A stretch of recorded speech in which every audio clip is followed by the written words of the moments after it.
এই যে পুরাটা বাউন্ডারি হয়ে গেছে নাকি? এখন ঢালাইয়ের কাজ খুব শীঘ্রই করা হবে।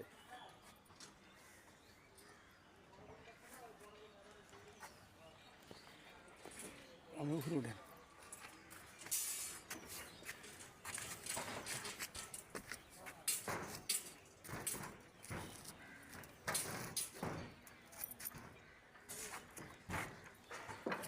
এখন অনেক বড় দেখা যায়, হ্যাঁ বিশাল বড় দেখা যায়। আর যে ইয়া পাইবো প্লাট পাইবো অনেক বড় বড় প্লাট, অনেক বড় বড় বিশাল বড় দেখা যায় এখন। একদিন জায়গা ছড়তে আছে, হ্যাঁ এখন দেখেন সাদরা বান্ধার পরে কি বিশাল বড় ফ্ল্যাট জায়গা।